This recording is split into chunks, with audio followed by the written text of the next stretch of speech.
بسم الله الرحمن الرحيم السلام عليكم ورحمة الله وبركاته خياري مeel kasta ay joogtaan habeen wanaagsan annagu xilli habeen ayay noo tahay waxaynu ku sugannahay magaalada Garaacad gaar ahaan studio Dex TV waxa caawan ugu soo booqday oo maalmahan ku sugnaa injineer Maxamed Cirday oo kamid ah dhalinyarada deegaanada Puntland waxa uu soo bartay isla markaasna ka shaqeeya arrimaha deegaanka iyo horumarka iyo waliba wax badan daraaseeya injineer Maxamed maalmahan waxa ku sugnaa magaalada Garaacad injineer soo dhaw waxaad ku sugan tahay Dex TV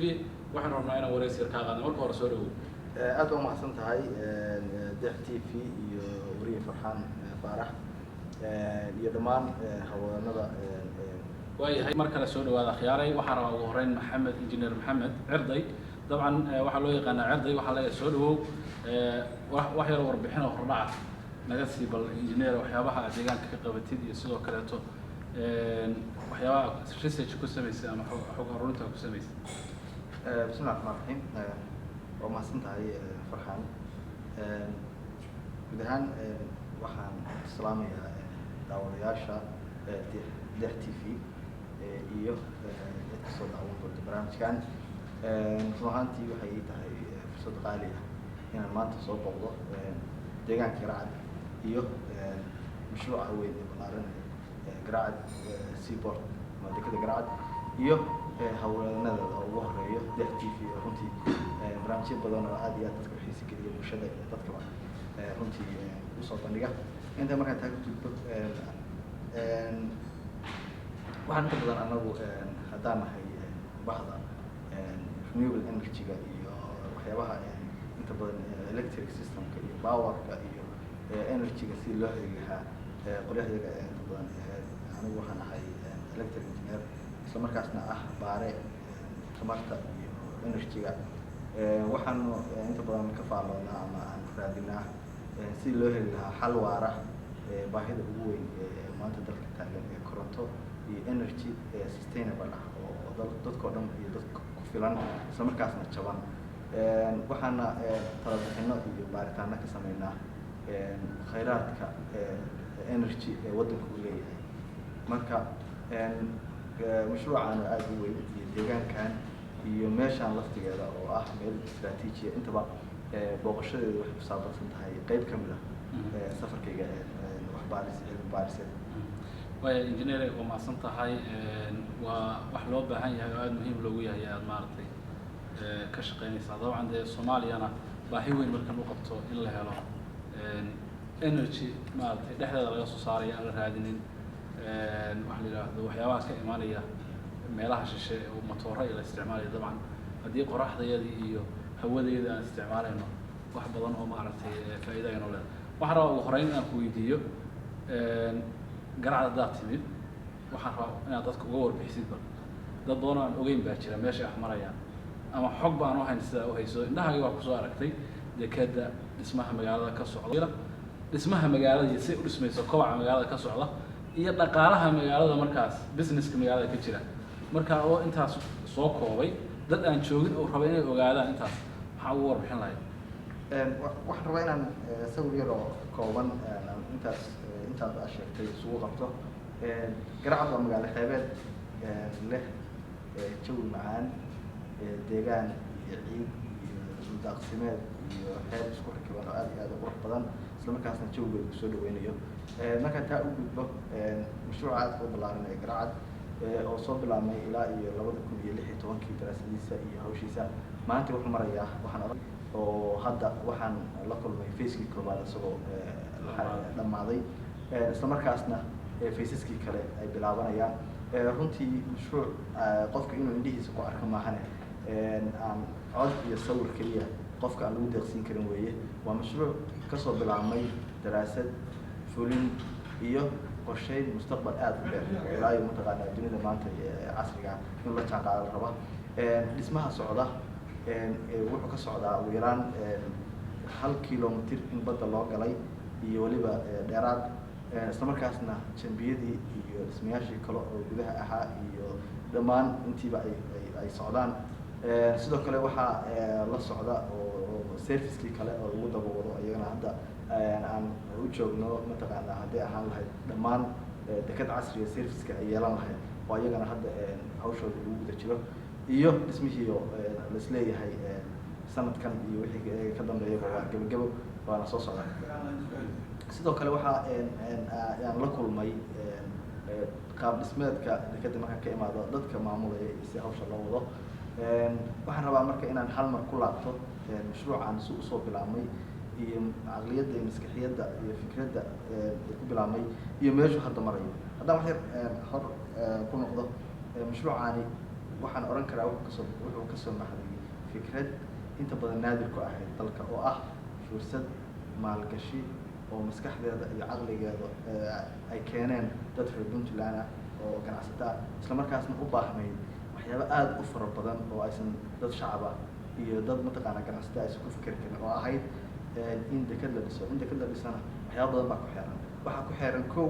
in waxay u baahan tahay xiriir caalami, waxay u baahan tahay xiriir siyaasadeed iyo connection iyo galaangal, waxay u baahan tahay cudud dhaqaale iyo budget aad u weyn, waxay u baahan tahay mid amni iyo mid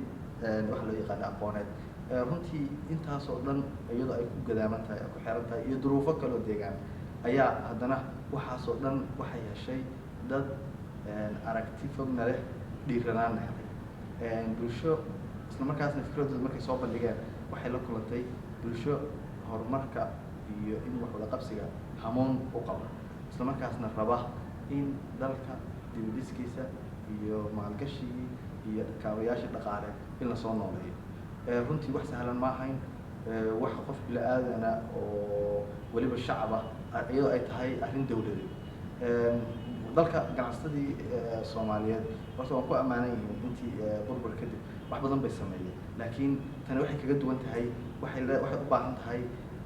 xiriir caalami, xiriir siyaasadeed, xiriir dhaqaale oo aad u weyn iyo budget aad u ballaaran iyo sidoo kale amni iyo waxay u baahan tahay iyo wax la yar aqoon. waxaan arkay intaas oo dhan iyadoo gadaaman tahay hoteelaa la dhistaa,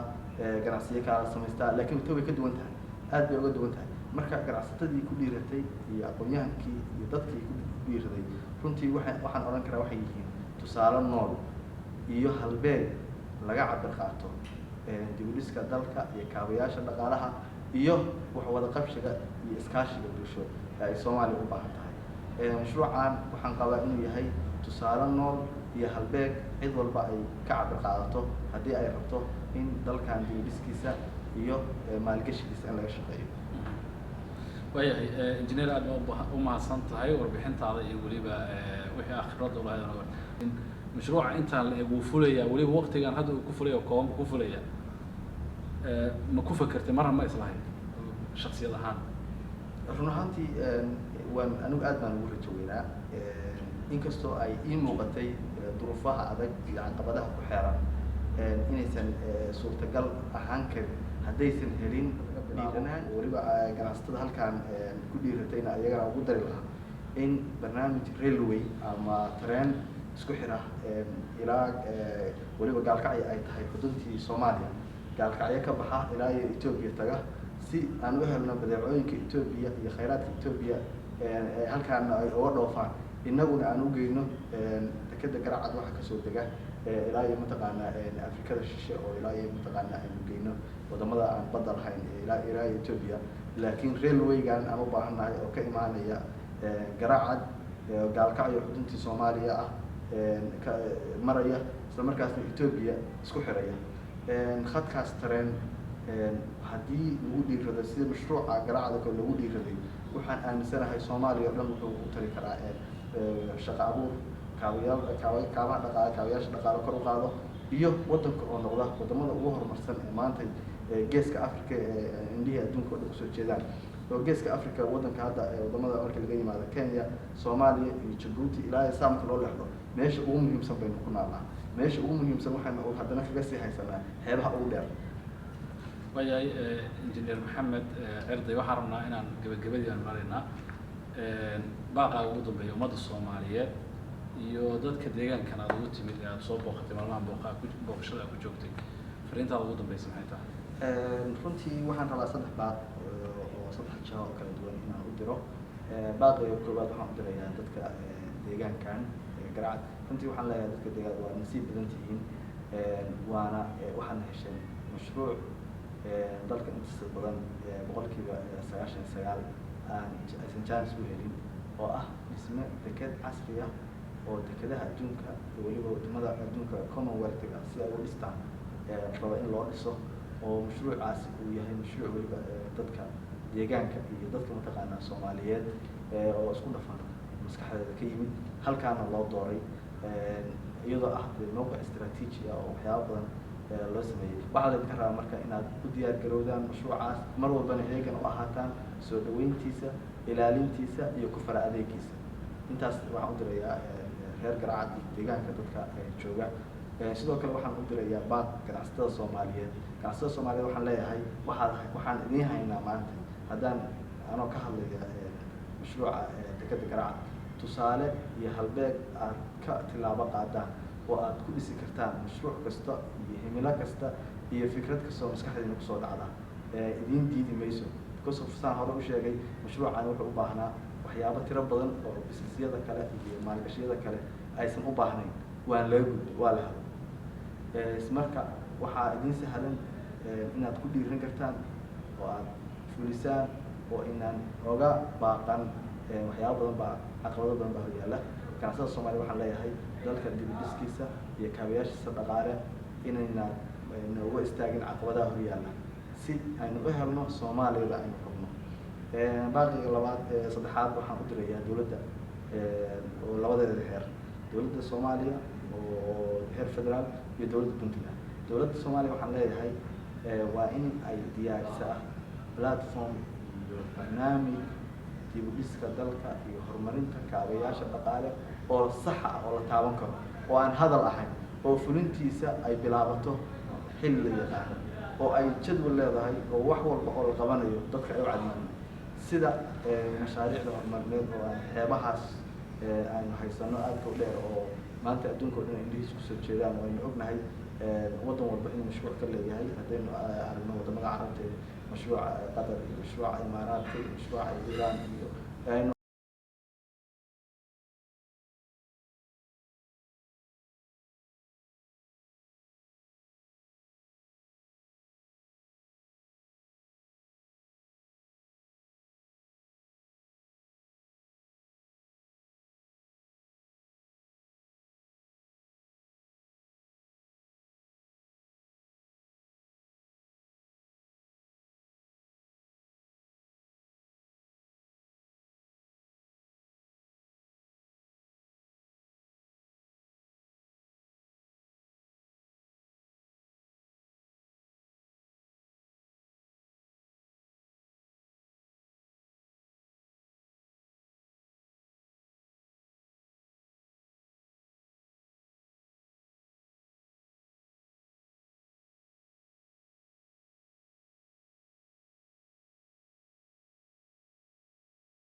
saan sheegay waa